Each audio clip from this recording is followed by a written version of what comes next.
1 Samuel.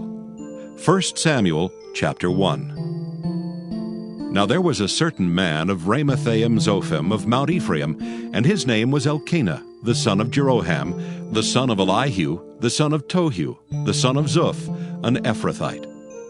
And he had 2 wives. The name of the one was Hannah, and the name of the other Peninnah. And Peninnah had children, but Hannah had no children. And this man went up out of his city yearly to worship and to sacrifice unto the Lord of hosts in Shiloh. And the 2 sons of Eli, Hophni and Phinehas, the priests of the Lord, were there. And when the time was that Elkanah offered, he gave to Peninnah his wife, and to all her sons and her daughters, portions. But unto Hannah he gave a worthy portion, for he loved Hannah, but the Lord had shut up her womb. And her adversary also provoked her sore, for to make her fret, because the Lord had shut up her womb. And as he did so year by year, when she went up to the house of the Lord, so she provoked her. Therefore she wept, and did not eat.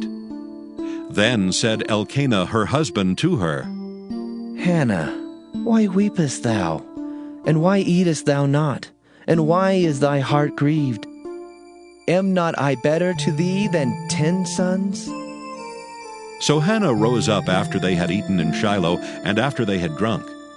Now Eli the priest sat upon a seat by a post of the temple of the Lord. And she was in bitterness of soul, and prayed unto the Lord, and wept sore. And she vowed a vow, and said, O Lord of hosts, if thou wilt indeed look on the affliction of thine handmaid, and remember me, and not forget thine handmaid, but wilt give unto thine handmaid a man-child, then I will give him unto the Lord all the days of his life, and there shall no razor come upon his head. And it came to pass, as she continued praying before the Lord, that Eli marked her mouth. Now Hannah, she spake in her heart. Only her lips moved, but her voice was not heard. Therefore Eli thought she had been drunken. And Eli said unto her, How long wilt thou be drunken? Put away thy wine from thee. And Hannah answered and said, No, my Lord, I am a woman of a sorrowful spirit.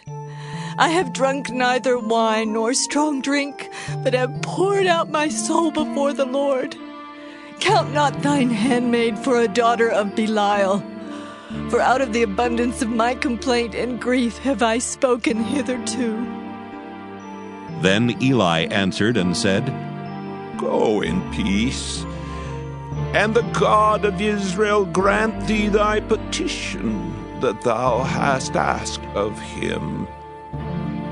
And she said, Let thine handmaid find grace in thy sight. So the woman went her way and did eat, and her countenance was no more sad. And they rose up in the morning early and worshipped before the Lord, and returned and came to their house to Ramah. And Elkanah knew Hannah his wife, and the Lord remembered her. Wherefore it came to pass, when the time was come about after Hannah had conceived, that she bare a son, and called his name Samuel, saying, Because I have asked him of the Lord.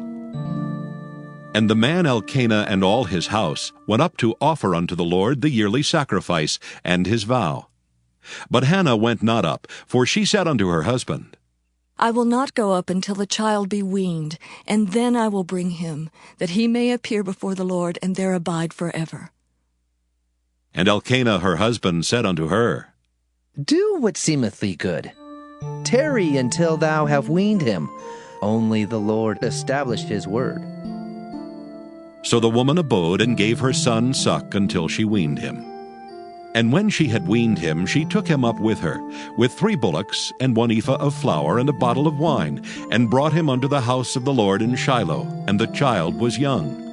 And they slew a bullock, and brought the child to Eli. And she said, O my Lord, as thy soul liveth, my Lord, I am the woman that stood by thee here praying unto the Lord. For this child I prayed, and the Lord hath given me my petition which I asked of him. Therefore also I have lent him to the Lord. As long as he liveth, he shall be lent to the Lord. And he worshipped the Lord there. 1 Samuel chapter 2. And Hannah prayed and said, My heart rejoiceth in the Lord. Mine horn is exalted in the Lord. My mouth is enlarged over mine enemies, because I rejoice in thy salvation. There is none holy as the Lord, for there is none beside thee. Neither is there any rock like our God. Talk no more so exceeding proudly. Let not arrogancy come out of your mouth, for the Lord is a God of knowledge, and by him actions are weighed. The bows of the mighty men are broken, and they that stumbled are girded with strength.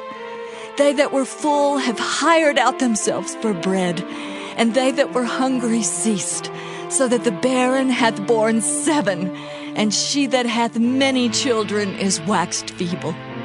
The Lord killeth and maketh alive. He bringeth down to the grave and bringeth up.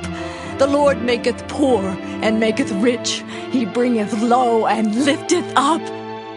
He raiseth up the poor out of the dust, and lifteth up the beggar from the dunghill, to set them among princes, and to make them inherit the throne of glory. For the pillars of the earth are the Lord's, and he hath set the world upon them. He will keep the feet of his saints, and the wicked shall be silent in darkness, for by strength shall no man prevail. The adversaries of the Lord shall be broken to pieces. Out of heaven shall he thunder upon them. The Lord shall judge the ends of the earth, and he shall give strength unto his king, and exalt the horn of his anointed. And Elkanah went to Ramah to his house, and the child did minister unto the Lord before Eli the priest. Now the sons of Eli were sons of Belial. They knew not the Lord. And the priest's custom with the people was that when any man offered sacrifice, the priest's servant came while the flesh was in seething, with a flesh hook of 3 teeth in his hand. And he struck it into the pan or kettle or cauldron or pot. All that the flesh hook brought up the priest took for himself. So they did in Shiloh unto all the Israelites that came thither. Also before they burnt the fat, the priest's servant came and said to the man that sacrificed, Give flesh to roast for the priest, for he will not have sodden flesh of thee, but raw. And if any man said unto him, Let them not fail to burn the fat presently, and then take as much as thy soul desireth. Then he would answer him, Nay, but thou shalt give it me now, and if not, I will take it by force. Wherefore the sin of the young men was very great before the Lord, for men abhorred the offering of the Lord. But Samuel ministered before the Lord, being a child girded with a linen ephod. Moreover, his mother made him a little coat, and brought it to him from year to year when she came up with her husband to offer the yearly sacrifice. And Eli blessed Elkanah and his wife, and said, The Lord give thee seed of this woman for the loan which is lent to the Lord. And they went unto their own home. And the Lord visited Hannah so that she conceived, and bare 3 sons and 2 daughters. And the child Samuel grew before the Lord. Now Eli was very old, and heard all that his sons did unto all Israel, and how they lay with the women that assembled at the door of the tabernacle of the congregation. And he said unto them, Why do ye such things? For I hear of your evil dealings by all this people. Nay, my sons, for it is no good report that I hear. Ye make the Lord's people to transgress. If one man sin against another, the judge shall judge him. But if a man sin against the Lord, who shall entreat for him? Notwithstanding they hearkened not unto the voice of their father, because the Lord would slay them. And the child Samuel grew on, and was in favor both with the Lord and also with men. And there came a man of God unto Eli, and said unto him, Thus saith the Lord, Did I plainly appear unto the house of thy father, when they were in Egypt in Pharaoh's house? And did I choose him out of all the tribes of Israel to be my priest, to offer upon mine altar, to burn incense, to wear an ephod before me? And did I give unto the house of thy father all the offerings made by fire of the children of Israel? Wherefore kick ye at my sacrifice and at mine offering, which I have commanded in my habitation? And honorest thy sons above me, to make yourselves fat with the chiefest of all the offerings of Israel my people? Wherefore the Lord God of Israel saith, I said indeed that thy house and the house of thy father should walk before me forever. But now the Lord saith, Be it far from me, for them that honor me I will honor, and they that despise me shall be lightly esteemed. Behold, the days come that I will cut off thine arm, and the arm of thy father's house, that there shall not be an old man in thine house. And thou shalt see an enemy in my habitation, in all the wealth which God shall give Israel, and there shall not be an old man in thine house forever. And the man of thine, whom I shall not cut off from mine altar, shall be to consume thine eyes, and to grieve thine heart. And all the increase of thine house shall die in the flower of their age. And this shall be a sign unto thee, that shall come upon thy sons, on Hophni and Phinehas. In one day they shall die, both of them. And I will raise me up a faithful priest, that shall do according to that which is in mine heart and in my mind. And I will build him a sure house, and he shall walk before mine anointed forever. And it shall come to pass that every one that is left in thine house shall come and crouch to him for a piece of silver and a morsel of bread, and shall say, Put me, I pray thee, into one of the priest's offices, that I may eat a piece of bread. Psalm 114. When Israel went out of Egypt, the house of Jacob from a people of strange language, Judah was his sanctuary, and Israel his dominion. The sea saw it and fled. Jordan was driven back. The mountains skipped like rams, and the little hills like lambs. What ailed thee, O thou sea, that thou fleddest? Thou Jordan, that thou wast driven back, ye mountains that ye skipped like rams, and ye little hills like lambs. Tremble, thou earth, at the presence of the Lord, at the presence of the God of Jacob, which turned the rock into a standing water, the flint into a fountain of waters. Proverbs chapter 6. My son, if thou be surety for thy friend, if thou hast stricken thy hand with a stranger, thou art snared with the words of thy mouth, thou art taken with the words of thy mouth. Do this now, my son, and deliver thyself. When thou art come into the hand of thy friend, go, humble thyself, and make sure thy friend. Give not sleep to thine eyes, nor slumber to thine eyelids. Deliver thyself as a roe from the hand of the hunter, and as a bird from the hand of the fowler. Go to the ant, thou sluggard, consider her ways, and be wise, which having no guide, overseer, or ruler, provideth her meat in the summer, and gathereth her food in the harvest. How long wilt thou sleep, O sluggard? When wilt thou arise out of thy sleep? Yet a little sleep, a little slumber, a little folding of the hands to sleep. So shall thy poverty come as one that travelleth, and thy want as an armed man. A naughty person, a wicked man, walketh with a froward mouth. He winketh with his eyes, he speaketh with his feet, he teacheth with his fingers. Frowardness is in his heart. He deviseth mischief continually, he soweth discord. Therefore shall his calamity come suddenly, suddenly shall he be broken without remedy. These 6 things doth the Lord hate, yea, 7 are an abomination unto him: a proud look, a lying tongue, and hands that shed innocent blood, an heart that deviseth wicked imaginations, feet that be swift in running to mischief, a false witness that speaketh lies, and he that soweth discord among brethren. My son, keep thy father's commandment, and forsake not the law of thy mother. Bind them continually upon thine heart, and tie them about thy neck.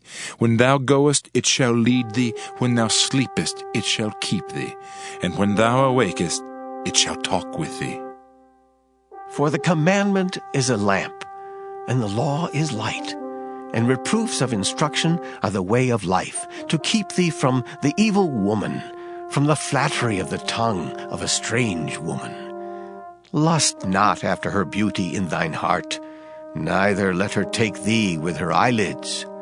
For by means of a whorish woman a man is brought to a piece of bread, and the adulteress will hunt for the precious life.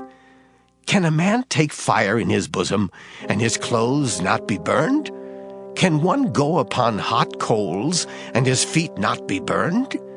So he that goeth into his neighbor's wife, whosoever toucheth her shall not be innocent. Men do not despise a thief, if he steal to satisfy his soul when he is hungry. But if he be found, he shall restore sevenfold. He shall give all the substance of his house. But whoso committeth adultery with a woman lacketh understanding. He that doeth it destroyeth his own soul. A wound and dishonor shall he get, and his reproach shall not be wiped away. For jealousy is the rage of a man, therefore he will not spare in the day of vengeance. He will not regard any ransom, neither will he rest content, though thou givest many gifts. John 11.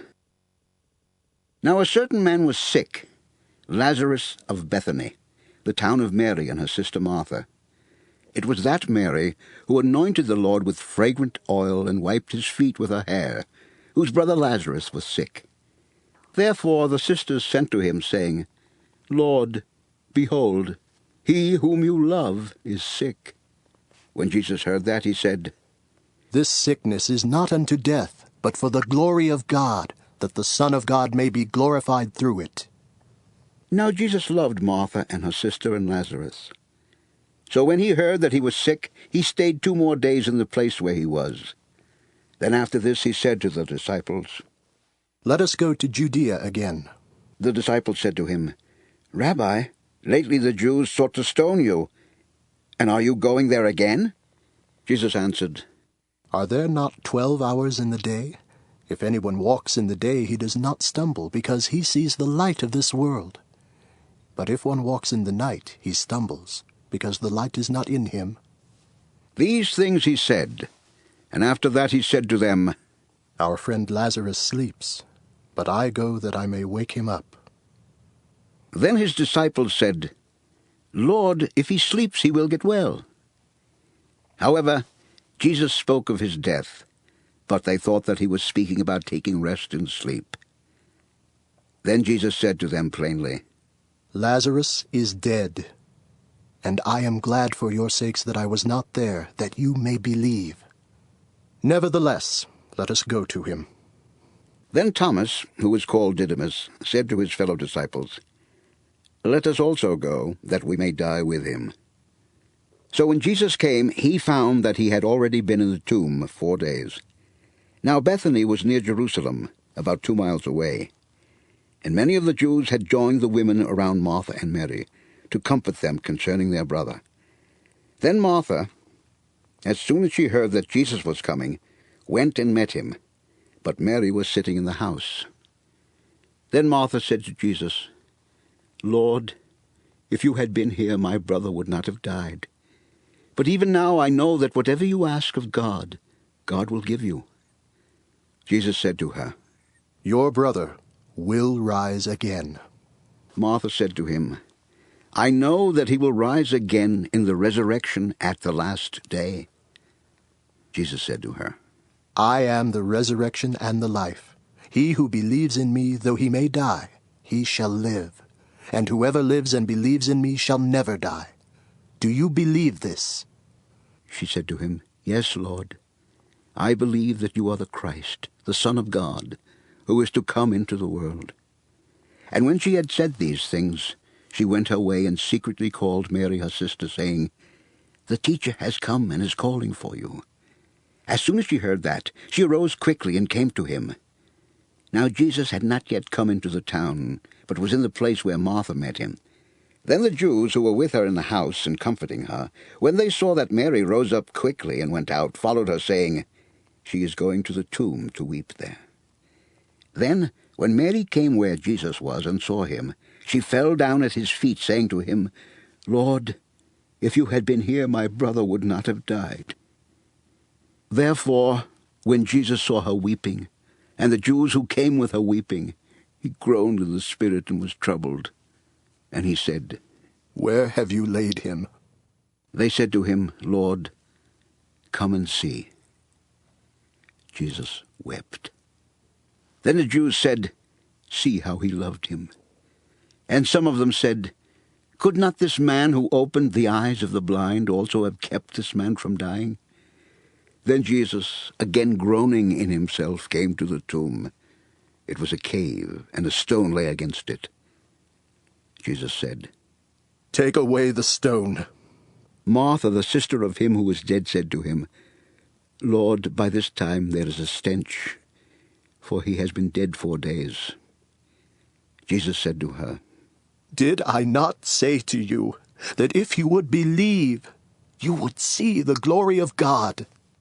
Then they took away the stone from the place where the dead man was lying. And Jesus lifted up his eyes and said, "Father, I thank you that you have heard me, and I know that you always hear me. But because of the people who are standing by, I said this, that they may believe that you sent me." Now when he had said these things, he cried with a loud voice, "Lazarus, come forth!" And he who had died came out bound hand and foot with grave clothes, and his face was wrapped with a cloth. Jesus said to them, "Loose him and let him go." Then many of the Jews who had come to Mary and had seen the things Jesus did believed in him. But some of them went away to the Pharisees and told them the things Jesus did. Then the chief priests and the Pharisees gathered a council and said, "What shall we do? For this man works many signs. If we let him alone like this, everyone will believe in him, and the Romans will come and take away both our place and nation." And one of them, Caiaphas, being high priest that year, said to them, "You know nothing at all, nor do you consider that it is expedient for us that one man should die for the people, and not that the whole nation should perish." Now this he did not say on his own authority, but being high priest that year, he prophesied that Jesus would die for the nation, and not for that nation only, but also that he would gather together in one the children of God who were scattered abroad.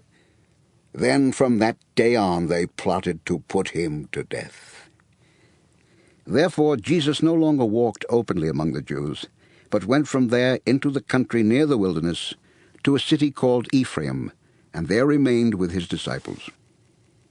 And the Passover of the Jews was near, and many went from the country up to Jerusalem before the Passover, to purify themselves. Then they sought Jesus, and spoke among themselves as they stood in the temple, "What do you think? That he will not come to the feast?" Now both the chief priests and the Pharisees had given a command, that if anyone knew where he was, he should report it, that they might seize him